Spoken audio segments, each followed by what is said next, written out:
말씀 함께 보도록 하겠습니다. 하나님 말씀 함께 봉독합니다.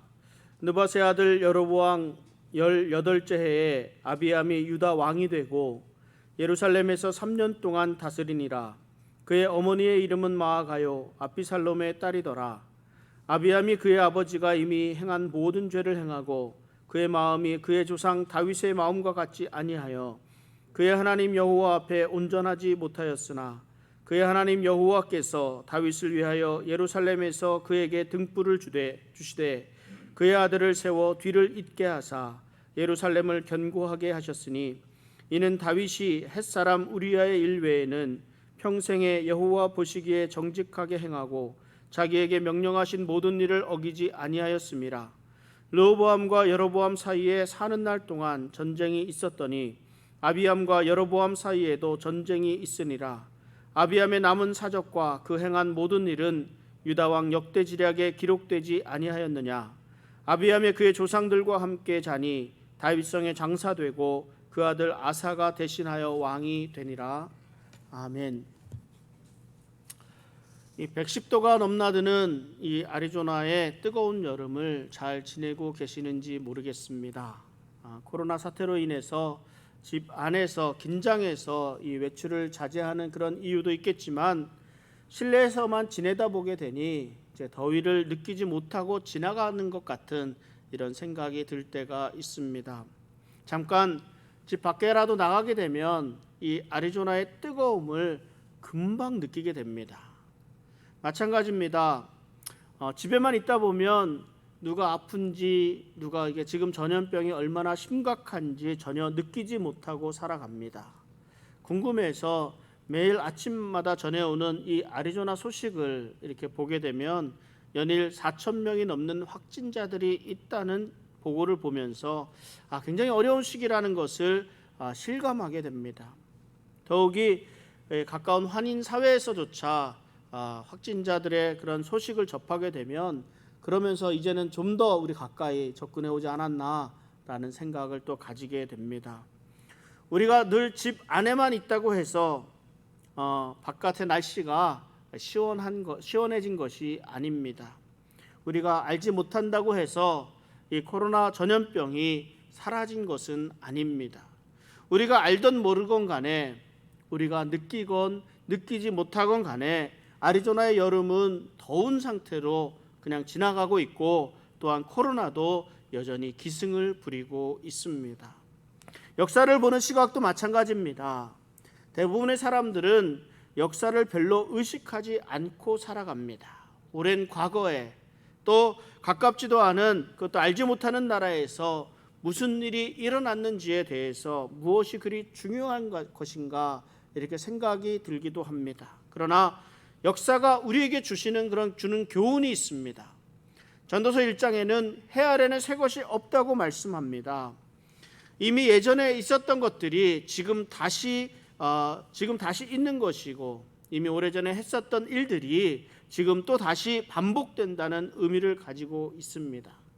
우리 지혜로운 사람들은 우리 주변 상황을 통해서 큰 흐름을 읽을 수 있어야 합니다. 우리는 역사를 통해 혹은 다른 나라, 다른 사람들의 삶을 통해서 지금 내게 일어나고 있는 일들에 대해서 생각해 볼 수가 있습니다. 하나님을 믿지 않는 사람들은 성경을 단순히 이스라엘의 역사라고 말을 합니다. 그러나 이들이 간과하는 것이 있습니다. 일반적인 역사는 그런 사가들의 관점에서 기록된 역사이지만 성경에서 말씀하고 있는 이 이스라엘의 역사는 하나님의 관점에서 기록된 역사입니다. 하나님이 왜 이스라엘 왕들을 세우셨고 이 왕들이 어떻게 하나님께 대적하고 어떻게 하나님에게 순종했으며 그 결과들이 어떠했는지에 대해서 기록하고 있습니다. 우리는 지금 이스라엘 왕들의 역사를 돌아보고 있습니다. 사무엘서를 통해서 우리는 사울 왕과 또 다윗 왕에 대해서 하나님의 마음에 합했던 다윗 왕에 대해서 함께 살펴보았듯이 우리는 지금 열왕기서를 통해서 솔로몬과 분열 왕국의 그런 왕들의 이야기에 대해서 살펴보고 있습니다. 이 왕들의 삶, 이 왕들이 어떻게 하나님께 대하였고 하나님이 이들에게 어떻게 간섭하셨는지를 살펴보므로 오늘을 살아가는 우리들에게 중요한 큰 영향이 있음을 우리는 알 수 있습니다. 우리는 지난주까지 분열 왕국의 초대 왕들이었던 여로보암과 르호보암 왕에 대해서 살펴보았습니다. 여로보암은 수많은 하나님의 경고하심 그리고 하나님께서 주시는 많은 기회가 있었음에도 불구하고 끝까지 하나님을 대적하고 우상을 숭배했던 악한 왕이었습니다. 반면에 르호보암 왕은 하나님의 말씀에 겸비하고 순종하던 때가 있었습니다. 이때에는 하나님께 순종함으로 나라가 강성해졌으나 곧이어 우상에 넘어가서 악한 왕으로 생을 마감하게 됩니다. 그런데 북이스라엘의 왕들이나 남유다의 왕들이 다 여로보암과 르호보암의 길을 따라가게 됩니다. 북이스라엘의 왕들은 여로보암의 길을 따라서 악한 왕들의 계보를 이었고, 남유다의 왕들은 초기에는 하나님께 순종하는 모습도 보여서 강성해지기도 하였으나 결국은 이들도 또한 우상에게로 넘어가서 악한 왕으로 생을 마감하게 되는 그런 계보를 이어가는 것을 우리는 볼 수 있습니다. 오늘은 아비암 그리고 아사로 이어지는 르호보암의 길을 따른 남유다의 이 3대 왕에 대해서 이야기를 나누어 보고자 합니다. 르호보암은 왕이 되어서 17년 동안 남유다를 다스렸고, 아비암은 3년 동안, 그리고 아사왕은 41년을 다스렸습니다. 르호보암과 아비암이 다스리는 기간 동안 이들은 북이스라엘 여로보암과 늘 전쟁을 하는 가운데 있었습니다. 그래서 오늘 본문 3절에서 이렇게 말씀합니다. 아비암이 그의 아버지가 이미 행한 모든 죄를 행하고 그의 마음이 그의 조상 다윗의 마음과 같지 아니하여 그의 하나님 여호와 앞에 온전하지 못하였으나, 열왕기에서는 남유다의 2대 왕인 아비암에 대해서 하나님 앞에 온전하지 못한 자로 간단하게 평가하고 있습니다. 그러나 이렇게 되기 전에 아비암은 하나님 편의 선자였습니다. 역대하 13장에는 이 열왕기에서보다 자세하게 아비암에 대해서 말씀해주고 있습니다. 열왕기에는 아비암으로, 또 역대기에서는 아비야라는 이름으로 기록되어 있지만 한 인물이고 같은 인물입니다. 이 아비암의 통치 기간이 3년입니다. 그런데 이 3년 동안 여로보암과 전쟁이 있었습니다. 여로보암이 이끄는 80만의 대군, 그리고 그 군대와 아비암이 이끄는 40만의 군대가 싸움을 하게 되었습니다. 이때에 아비암 왕이 북이스라엘을 향해서 선포한 말이 있습니다. 아비암은 그대들은 금송아지를 하나님이라 섬기지만 우리는 조상들의 하나님을 섬기고, 그대들은 레위인과 제사장들을 내어 쫓았지만 누구든지 또 숫송아지 한 마리와 또 순양 7마리만 끌고 와서 제사장이 되기를 원하기만 한다면 이들을 허무한 신들의 제사장으로 삼았지 않았느냐. 그러나 우리에게는 하나님을 섬기는 제사장들이 있다고 선포를 합니다. 그리고 우리는 여호와 하나님께 예배하나 그리고 그 계명을 지키나 너희는 하나님을 배반했다고 선포합니다. 그리고 이어서 덧붙이는 말이 역대하 13장 12절 말씀인데요. 하나님이 우리와 함께하사 우리의 머리가 되시고 그의 제사장들도 우리와 함께하여 전쟁의 나팔을 불어 너희를 공격하느니라. 이스라엘 자손들아, 너희 조상들의 하나님 여호와와 싸우지 말라. 너희가 형통하지 못하리라. 아비암은 하나님이 함께 하시면 전쟁에서 승리할 것이라는 믿음이 있었습니다. 하나님의 제사장을 앞세워서 전쟁의 나팔을 불게 합니다. 이때 여로보암은 유다 군대의 뒤를 돌아서 유다를 포위합니다. 80만 북이스라엘 군으로 40만인 남유다군을 앞뒤로 포위하였습니다. 남유다는 이 앞뒤의 적으로 말미암아 큰 위험에 처하게 되었습니다. 이때 남유다의 백성들이 한 일을 역대기에서는 이렇게 기록합니다. 적병으로 말미암아 여호와께 부르짖고 제사장들은 나팔을 부니라. 유다 사람들이 소리를 지르며 부르짖었습니다. 이 기도를 하나님이 들으셨습니다. 하나님은 온 이스라엘을 아비암 왕 앞에서 쳐서 남유다의 손에 넘겨주셨습니다. 이때 죽임을 당하고 엎드러진 자가 50만 명이 되었다고 말씀합니다. 아비암과 그의 백성들은 하나님을 의지함으로 전쟁에서 승리할 수 있었습니다. 성경은 이후에 아비암이 점점 더 강성해졌다라고 말씀하고 있습니다. 객관적인 열세에도 불구하고 아비암이 북이스라엘에 선포하는 모습을 이렇게 보면서 묘한 긴장감을 가지게 됩니다. 이 기록을 읽는 것만으로도 주먹을 불끈 쥐도록 이끄는 힘이 있습니다. 이것이 무엇이겠습니까?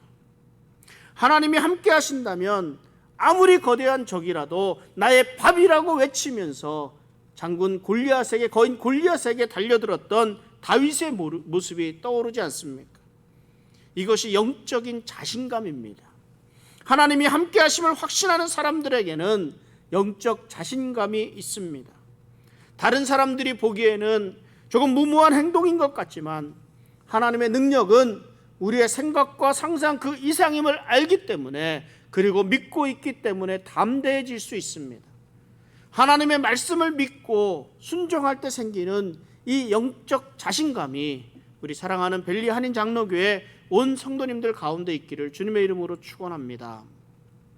아비암은 경험으로도 군사의 수로도 여로보암의 상대가 될 수 없는 전력이었습니다.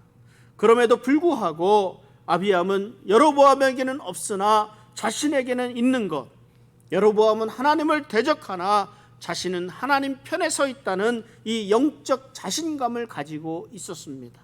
결국 하나님을 의지하며 하나님께 부르짖으며 승리의 기쁨을 맛볼 수 있었습니다.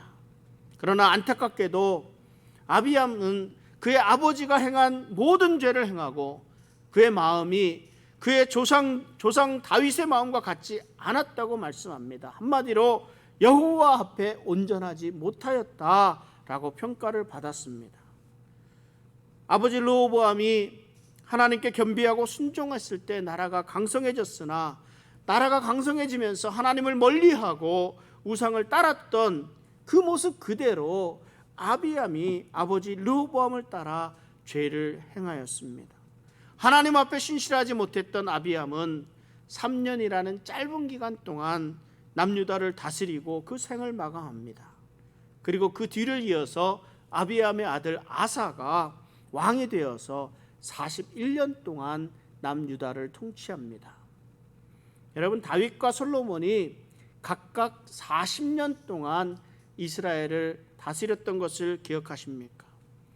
하나님의 말씀에 순종하고 하나님의 축복 가운데 있었던 왕들의 오랜 기간 동안 나라를 다스렸다는 것을 볼 수 있습니다.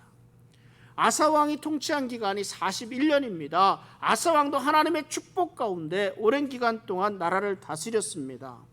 어떻게 이렇게 될 수 있었는지 오늘 열왕기상 15장에서 본문에서 말씀을 해주시고 있는데, 이거 함께 한번 읽어보도록 하겠습니다. 열왕기상 15장 11절부터 15절까지 말씀입니다.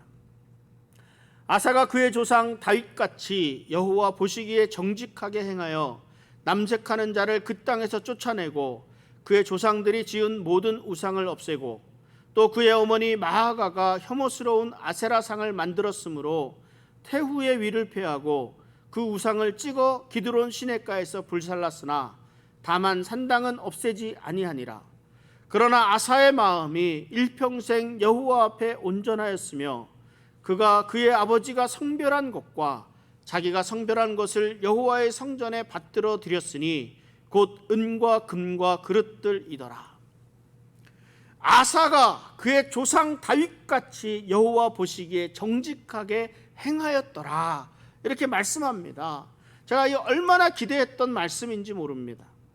하나님을 멀리한 악한 왕들의 이야기를 계속 묵상하다 보니까 자꾸 부정적인 생각이 듭니다. 안 좋은 일을 계속 보게 되면 별로 기분이 좋아지지가 않습니다. 자꾸 부정적이게 되고 되는 일보다는 되지 않는 일을 먼저 생각하게 됩니다. 우리가 하나님의 말씀을 들으면서 승리하시는 하나님, 지켜주시는 하나님, 우리의 삶을 인도하시는 하나님에 대해 자꾸 묵상하고 기도하며 듣고 찬양하게 되면 우리의 삶은 영적 자신감으로 충만해지고 긍정적인 생각을 하게 되고 긍정적인 삶을 살아가게 됩니다. 그러나 좋지 않은 소식을 접하고 망하는 일들만 접하게 되면 자꾸 부정적이 되어서 좋지가 않습니다. 제가 매일 아침이면 한국 뉴스, 미국 뉴스들을 이렇게 쭉 훑어보게 됩니다. 그런데 미담이 나오고 좋은 이야기가 나오면 자세하게 보게 되고, 좀 좋지 않은 소식들은 타이틀만 보면서 그냥 이렇게 지나가고 맙니다. 왜냐하면 이 좋지 않은 소식을 자꾸 접하게 되다 보니까 제 시각도 계속 부정적이 되고 또 기분도 별로 좋지 않기 때문입니다. 그래서 할 수 있으면 좋은 일들, 좋은 소식들만 보면서 들으면서 살아갈 수 있게 되기를 좀 바랍니다. 아사 왕이 하나님 보시기에 정직하게 행하였다라는 이런 소식은 저절로 제 마음을 흐뭇하게 합니다. 아사가 행한 일이 어떤 일들이었는지 성경이 자세하게 말씀하고 있습니다. 그러나 이 아사의 개혁은 결코 쉬운 일이 아닙니다. 우상들을 없애버려야 되는 일입니다. 백성들의 익숙했던 삶들을 바꾸어 놓는 일입니다. 만연했던 우상들과의 싸움입니다. 가까운 사람들이 다칠 수도 있습니다. 그동안 누려왔던 평안한 것들을 포기해야 되는 그런 일들이기도 합니다. 아사왕은 우선 남색하는 자들을 쫓아냅니다. 우상들을 없애버립니다. 그런데 이 과정에서 어머니가 만들어 놓은 우상 아세라상을 찍어서 불살라버렸습니다. 우상을 섬겼던 어머니조차도 태후의 자리에서 물러나도록 했습니다. 얼마나 독하게 마음을 먹고 얼마나 철저하게 개혁을 진행했는지를 알 수 있는 대목입니다. 우리 삶의 변화는 아픔이 없이 올 수가 없습니다. 그 대가를 지불해야 합니다. 아무것도 안 하고 축복된 삶을 살아갈 수 있다고 해서는 안 됩니다. 수고하지 않고 헌신하지 않고 돌이키지 않고 우리에게 평안을 기대할 수는 없습니다. 우리의 의지적인 결단이 필요합니다.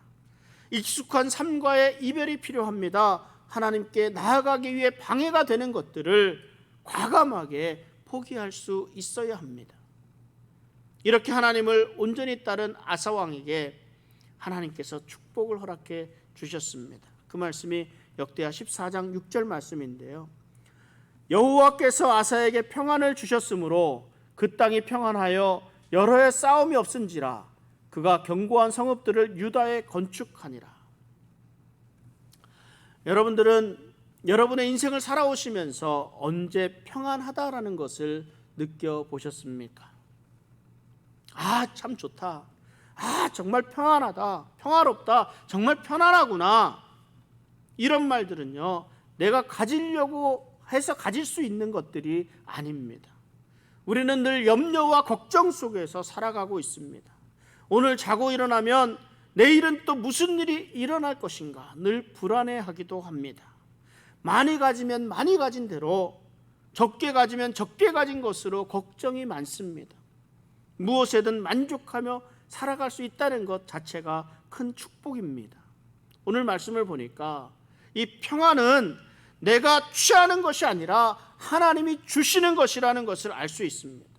내가 강해서, 내가 가진 것이 많아서, 내가 능력이 뛰어나서 가질 수 있는 것이 아니라 내가 하나님께 순종할 때 하나님이 보장해 주시는 것이 평안입니다. 이것을 아사왕은 너무나 잘 알고 있었습니다. 그래서 역대하 14장 7절에 이렇게 말씀합니다. 아사가 일찍이 유다 사람에게 이르되 우리가 우리 하나님 여호와를 찾았으므로 이 땅이 아직 우리 앞에 있나니 우리가 이 성읍들을 건축하고 그 주위에 성곽과 망대와 문과 빗장을 만들자. 우리가 주를 찾았으므로 주께서 우리 사방에 평안을 주셨느니라 하고 이에 그들이 성읍을 형통하게 건축하였더라. 아사가 평안을 누리며 살아갈 수 있었던 비결이 무엇이라고 말씀하고 있습니까? 하나님 여호와를 찾았다라는 것입니다. 하나님을 찾았다는 말은 하나님의 말씀에 순종한다는 말입니다. 하나님을 믿고 그 믿음대로 살아간다는 말입니다. 하나님이 기뻐하지 않으시는 우상과 같은 것들을 과감히 내어버린다는 말입니다. 우리들의 삶 가운데 어려움이 있을 때마다 우리는 습관적으로라도 하나님을 찾을 수 있어야 합니다. 우리의 삶 가운데 기쁜 일이 있을 때마다 우리는 감사함으로 하나님을 찾을 수 있어야 합니다. 좋은 일이건 나쁜 일이건 좋지 않은 일이건 우리들 삶의 중심에 하나님이 있어야 합니다. 우리가 하나님 중심으로 살아가려고 하는 만큼 하나님은 우리에게 평안을 주시고 우리에게 능력을 주셔서 하나님의 사람으로 살아갈 수 있도록 인도해 주십니다. 이런 아사 왕에게 큰 환란이 닥쳤습니다. 아프리카의 강대국인 구스 왕 세라가 100만 대군 그리고 병거 300개를 이끌고 유다를 침범해 왔습니다. 정말 하나님의 뜻대로 열심히 살려고 하면 꼭 이때마다 이런 어려움이 닥칩니다. 이제부터라도 기도 열심히 하고 모임에 열심히 참석하고 말씀대로 살려고 결심하게 되면 꼭 이것을 감당하지 못할 일들이 생겨나고 몸이 아프다거나 큰 경제적인 손실이 있다거나 어려운 일이 생기게 되는 것을 봅니다. 우리 벨리 한인 장로교회가 이제는 교회 건축을 마치고 열심히 이제 부흥을 위해서 열심히 한번 해보자고 뭐 이렇게 하는데 이 코로나 사태가 이렇게 나아가는데 이렇게 좀 장애가 되는 것 같습니다. 왜 그럴까요? 무엇 때문이겠습니까? 하나님이 좀 테스트하는 것 같지 않습니까? 정말 네가 결심했냐? 이렇게 묻고 있는 것 같지 않습니까? 구스왕 세라의 침공에 아사는 하나님께 기도합니다. 아사 왕의 절절한 기도를 우리 같이 한번 읽어보겠습니다. 역대하 14장 11절 말씀입니다. 아사가 그의 하나님 여호와께 부르짖어 이르되 여호와여 힘이 강한 자와 약한 자 사이에는 주밖에 도와줄 이가 없사오니 우리 하나님 여호와여 우리를 도우소서. 우리가 주를 의지하오며 주의 이름을 의탁하옵고 이 많은 무리를 치러 왔나이다. 여호와여 주는 우리 하나님이시오니 원하건대 사람이 주를 이기지 못하게 하옵소서 하였더니, 한마디로 하나님 밖에는 도와주실 분이 없습니다. 하나님만 의지하오니 주여 도와주시옵소서 하는 기도를 드리고 있습니다. 하나님께서 이 기도를 들어주셨습니다. 하나님이 구스 사람들을 치시니 이들이 다 도망합니다. 구스 사람들 가운데 살아남은 자가 없을 정도로 큰 승리를 거두게 되었습니다. 축복을 누리는 비결, 평안을 누리는 비결을 그대로 말씀해 주시고 있습니다. 하나님을 찾는 것입니다. 하나님께 부르짖는 것입니다. 하나님을 찾고 하나님께 부르짖어서 하나님만이 우리의 주님이 되십니다. 선포하기만 하면 하나님이 우리를 승리의 길로 인도해 주십니다. 그리고 우리에게 참 평안함을 허락해 주십니다. 하나님의 도우심으로 구스를 상대로 한 전쟁에서 승리한 이 아사 왕에게 하나님께서는 하나님의 선지자 아사랴를 보내셔서 말씀해 주십니다. 그 말씀이 역대하 15장 2절 말씀인데요. 너희가 여호와와 함께하면 여호와께서 너희와 함께하실지라. 너희가 만일 그를 찾으면 그가 너희와 만나게 되시려니와 너희가 만일 그를 버리면 그도 너희를 버리시리라. 언제나 변함없고 신실하신 하나님은 우리에게 선택할 수 있는 길을 열어주셨습니다. 하나님을 찾고 하나님과 함께하고자 하면 하나님은 우리에게 임재하여 주시고 우리와 함께해 주십니다. 이 사실을 잊지 않도록 하시기 위해서 하나님은 아사 왕에게 선지자를 보내서 확인시켜 주시기까지 하셨습니다. 아사 왕은 하나님의 말씀을 듣고 그 말씀 그대로 행합니다. 아사 왕은 마음을 강하게 하고 가증한 물건들을 온 땅에서 없애고 여호와의 제단을 건축하였습니다. 성경은 아사 왕과 하나님이 함께 하심을 보고 아사에게로 돌아오는 자가 많았더라라고 말씀합니다. 한 사람의 지도자가 하나님과 함께 있을 때 그를 따르는 많은 사람들이 생겨나게 됩니다. 이들이 예루살렘에 모여서 여호와께 제사를 지내고 마음을 다하고 목숨을 다하여 하나님을 찾기로 언약하고 그 가운데서 하나님을 찾지 않는 자들은 대소남녀를 막론하고 죽이는 것이 마땅하다 하면서 나팔을 불며 여호와께 맹세하여 여호와를 찾으니 여호와께서 이들을 만나주시고 이들에게 평안을 주셨습니다. 이때부터 아사왕 말년 35년까지 아사왕 35년까지 다시는 전쟁이 없었다라고 말씀합니다. 참 이대로 아사왕이 그런 삶이 마칠 수 있었다면 얼마나 좋겠습니까? 그런데 성경은 이 이후의 사건을 기록하고 있는데 아사왕 36년에 이스라엘의 왕 바하사, 이 바하사에 대해서는 다음 주에 또 이야기를 나눠보도록 하겠습니다. 이 바하사가 유다 침공을 단행합니다. 아사왕 초기에 구스왕 세라의 100만 대군을 그 침범이 있었을 때 아사왕은 하나님께 간절히 구함으로 전쟁에서 승리할 수 있었습니다. 그러나 이 말년의 아사왕은 이스라엘의 침범에 오자 하나님을 의지하지 않았습니다. 지극히 세상적이고 지극히 인간적인 방법을 찾았습니다. 주변 강대국인 아람왕 베나닷에게 뇌물을 주고 도움을 요청해서 이스라엘이 돌아갈 수밖에 없도록 만들었습니다. 어떻게든 위기는 넘겼습니다.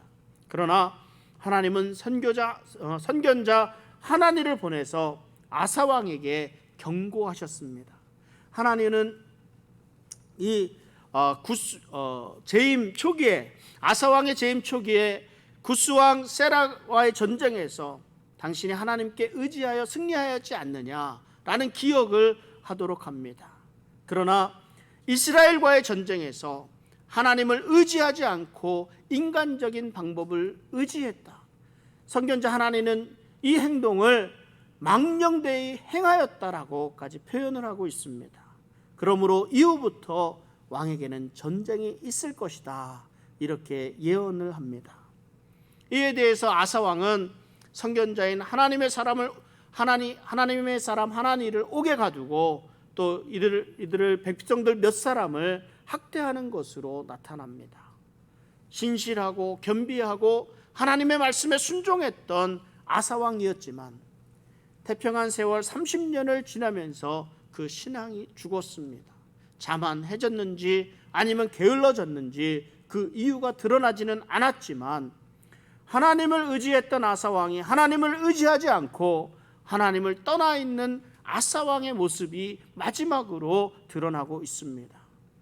역대기의 저자는 심지어 자신의 마지막 순간에 자신의 발이 병들었을 때 아주 위독한 상황에 처해 있었어도 하나님께 구하지 않았다는 말씀과 함께 아사왕의 기록을 마치고 있습니다. 지난주에 여로보암이나 르호보암이나 도낀 겟긴이라는 말씀을 드렸었습니다. 남유다의 2대 3대 왕이었던 아비암, 아사 또한 르호보암과 같이 왕의 재임 초기에는 하나님이 함께 하심으로 강성했으나 말년에 하나님을 의지하지 않고 인간적인 방법을 의지하는 모습으로 타락해간 이들의 모습을 우리는 오늘 볼 수 있었습니다. 말씀을 맺습니다. 하나님이 우리를 부르실 때 우리는 어떤 모습으로 서 있을지 여러분은 궁금하지 않으십니까? 끝까지 인내하며 하나님의 말씀에 순종하며 주님 오실 그날 기쁨으로 잔치자리에 참여할 수 있는 벨리 한인장로교회 복된 성도의 삶 되시기를 우리 주님의 이름으로 축원합니다. 함께 기도하겠습니다.